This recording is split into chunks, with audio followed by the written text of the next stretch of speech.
Bonjour à toutes et tous, bienvenue dans les coulisses du Grand Lyon. Mon invité du jour, Valentin Lungelstrass, bonjour. Bonjour. Vous êtes l'adjoint aux mobilités de la ville de Lyon et mercredi, vous mettez en place la zone 30 sur 85% du territoire de la ville de Lyon. La zone 30, c'est surtout un enjeu en matière d'accidentologie. L'objectif, c'est qu'aujourd'hui, il y a à peu près 3 à 4 décès liés à des accidents de la route sur la ville par an. L'objectif, c'est de se rapprocher de zéro.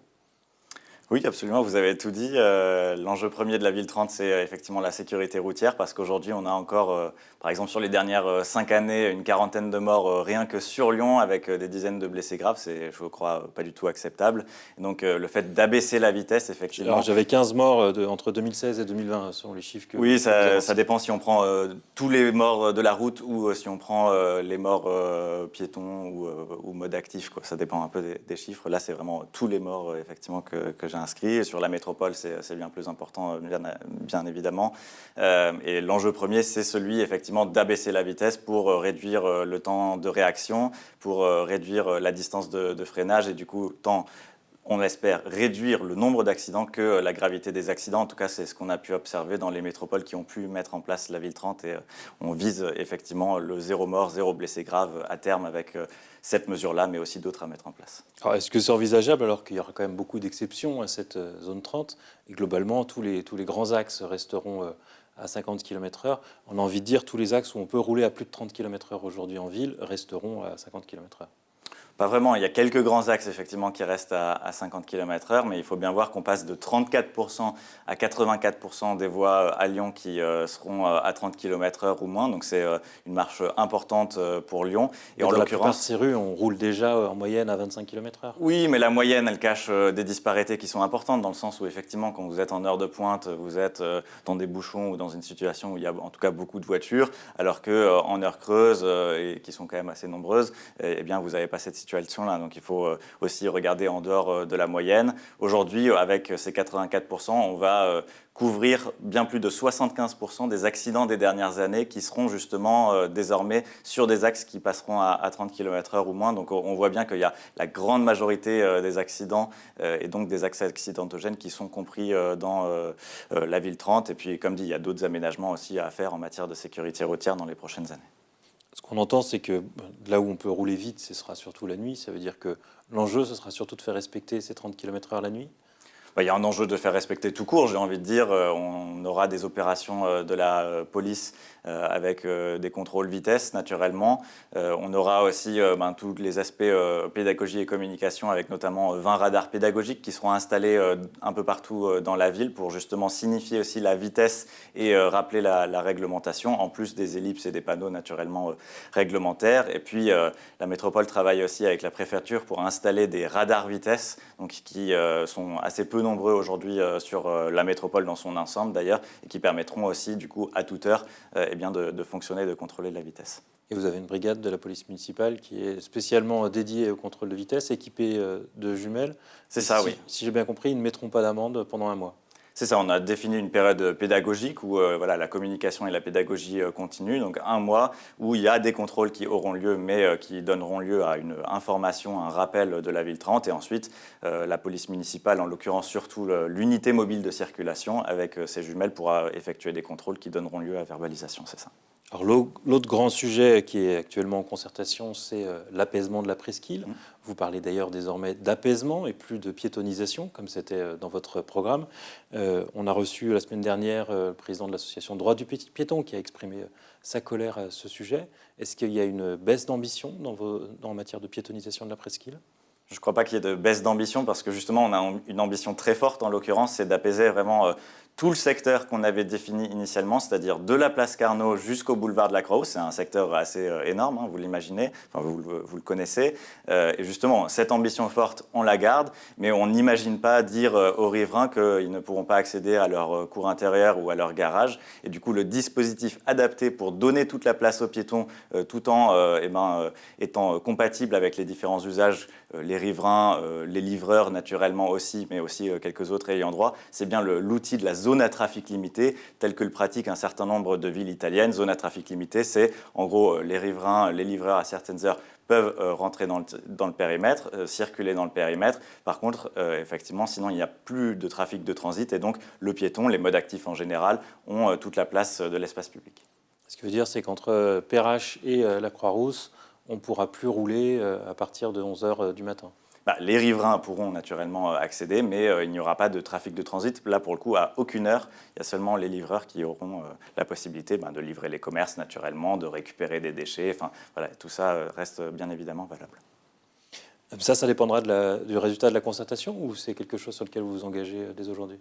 Moi, je porte le fait qu'on puisse faire la zone à trafic limité effectivement sur l'intégralité du périmètre. On est en train de construire ce qu'on met à la concertation. Il y aura toute la question des aménagements, du vivre en ville et en presqu'île en particulier. La question de la place des transports en commun aussi, avec un réseau de bus aujourd'hui qui est très dense à certains endroits et à certains autres un peu moins. Donc, toutes ces questions-là seront importantes à la concertation, en plus de certains aménagements aussi qu'on pourra faire dans l'espace public. Et ce sont des aménagements qui verront le jour en 2024, 2025?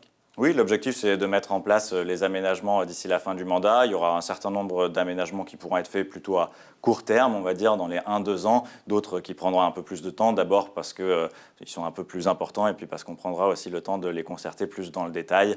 Je pense notamment au secteur aussi de la Martinière, qu'on peut d'ores et déjà identifier au niveau des Halles de la Martinière, de la place Rambaud, qui est un exemple parmi d'autres. Autre élément important de rénovation, ce sera tous les quais du Rhône. Alors, il y a beaucoup de débats sur ces quais du Rhône et leur réaménagement, des inquiétudes sur la question de la circulation, puisqu'on a entendu dire que vous pourriez réduire la circulation à 2 fois 2 voies, même on a vu passer 1 fois 1 voie. Est-ce que vous souhaitez que la circulation reste fluide sur cet axe, ou est-ce que vous assumez qu'il faudra la réduire? Peut-être rappeler ce qu'on a fait pour l'instant. On a lancé une grande concertation justement sur les usages qu'on peut avoir sur la rive droite. On a une certaine largeur, qui est d'ailleurs un peu différente selon l'endroit où on se trouve sur la rive droite. On a entendu les habitants sur les usages qu'on peut imaginer. On va tirer le bilan de la concertation dans les semaines et les mois à venir. Et puis le maître d'œuvre qui sera recruté pourra travailler justement sur une programmation détaillée, sur les études techniques, en matière de mobilité évidemment, mais aussi en matière paysagère, en matière architecturale. Enfin, il y a évidemment tout un tas d'études et de choses à creuser.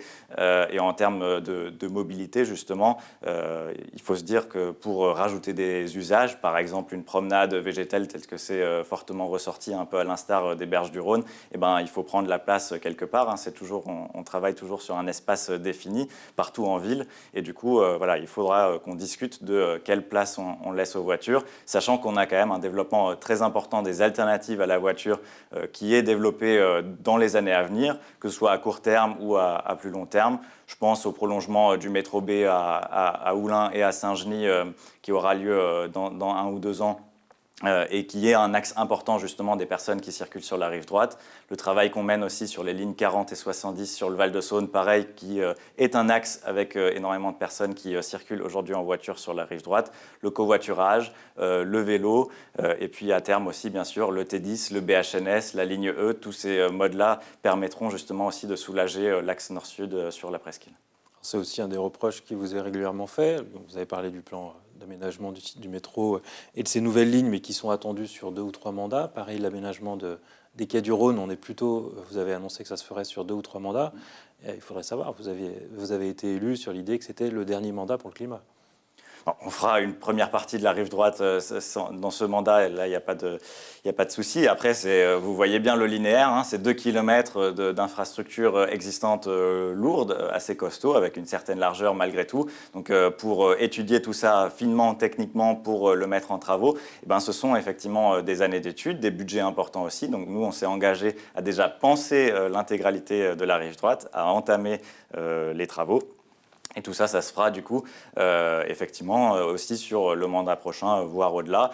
Ça, on verra. Sur les transports en commun, on est sur des choses bien plus court terme par rapport à ça, dans le sens où d'ici la fin du mandat, on aura quand même une bonne partie des transports que j'ai cités qui seront bien plus efficaces ou présents pour ceux qui ne le sont pas encore. Et puis la ligne E, justement, avec le choix qu'on fait plutôt d'un métro semi-enterré, on est sur quelque chose qui viendra justement plus rapidement et pour de moindres frais.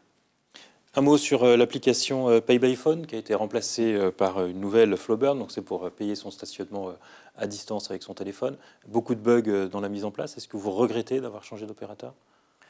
Oui, il y a eu un certain nombre de dysfonctionnements, notamment les premiers jours, et puis un peu au-delà aussi. Dès le début, la direction de la mobilité de la ville a pris contact avec l'opérateur pour justement identifier les dysfonctionnements qui sont de diverses natures. Les bugs sont en train d'être corrigés, voire déjà ont été corrigés. Il y a des identifications aussi de dysfonctionnements qui peuvent donner lieu à des régularisations. Donc le travail est en cours et j'ai pleinement confiance dans les services et l'opérateur pour que ça soit réglé le plus rapidement possible. C'est sûr que ce n'est pas du tout agréable d'avoir ces dysfonctionnements lors d'un lancement d'application, ça c'est certain. Gérard Collomb théorisait l'idée qu'il fallait le moins possible changer d'opérateur pour éviter ce type de bug. Est-ce que du coup ça ne lui donne pas raison ?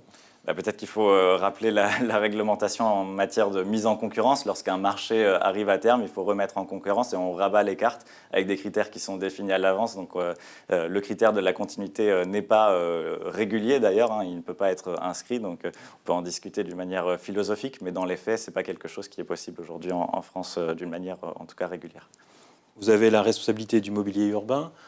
Est-ce que vous ne regrettez pas, là, pour le coup, que la métropole ait joué la continuité avec le contrat JC Déco, qui permet d'échanger des panneaux publicitaires contre les vélos, alors que vous avez été engagé, vous êtes présenté sur l'idée de réduire la place de la publicité en centre-ville ?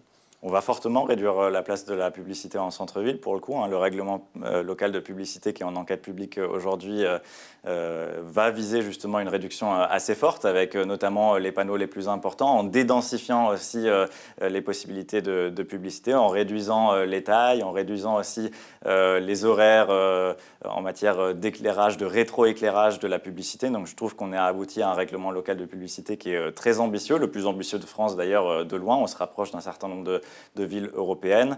Et puis le marché JC Deco, en l'occurrence, qui effectivement lie le mobilier avec Velov, va jusqu'en 2032. Donc jusque-là, il va y avoir du coup des avenants liés au règlement local de publicité, mais le reste continuera son cours jusqu'à le terme du contrat. C'est un règlement qui, par contre, est un gros cadeau pour Deco, puisque ça supprime quasiment toute la concurrence et ça le laisse comme principal opérateur de la publicité en centre-ville. Je ne sais pas s'ils le voient comme ça, vous leur demanderez peut-être, mais le 8 mètres carrés et plus, et ainsi que le 4 mètres carrés, à un moment donné, vont disparaître dans les prochaines années. Les publicités en scène sur toiture aussi. Donc, on a vraiment une amélioration du cadre de vie qui est assez importante, avec notamment aussi les dispositifs nocturnes.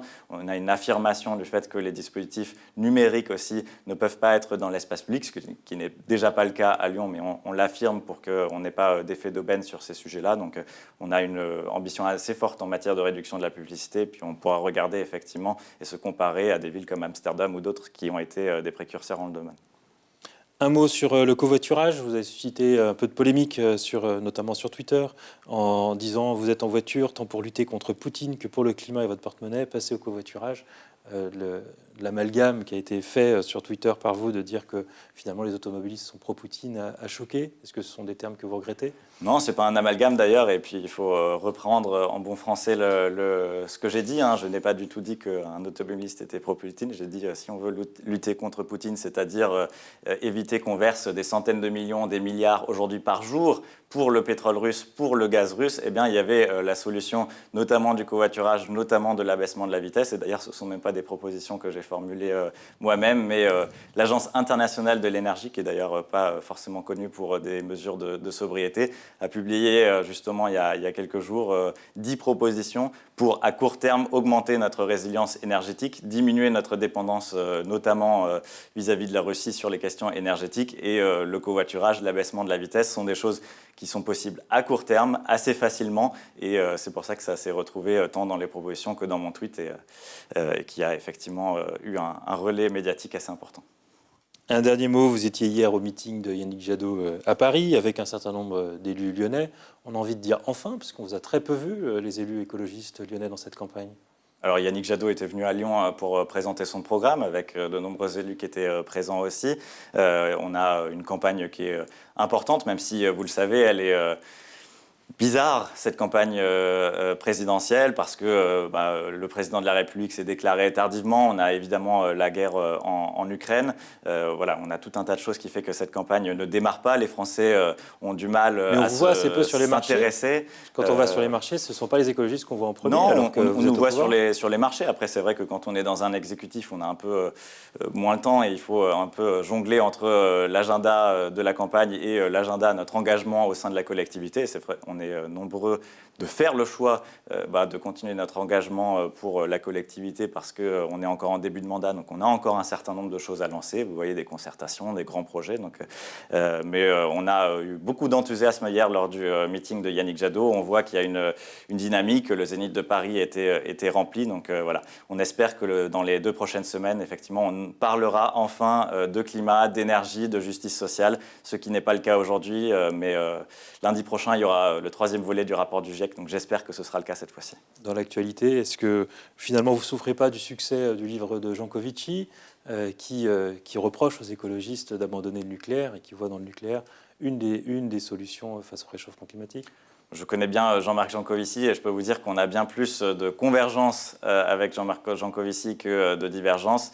On peut avoir des divergences sur les questions énergétiques au niveau global, mais sur l'aspect et l'importance de la sobriété, de l'efficacité et de l'organisation et de la planification justement en matière de transition écologique et énergétique, on a beaucoup de convergences. Donc moi je pense qu'il ne faut vraiment pas rajouter des divergences au sein de la famille écologiste et plutôt rassembler d'une part les écologistes, mais tous les Français qui sont d'une part déjà engagés dans la transition écologique et il faut continuer à les aider pour être à la hauteur du défi climatique. Valentin Lungenstrass, je vous remercie. Et puis moi, je vous dis à demain pour une nouvelle émission des coulisses du Grand Lyon.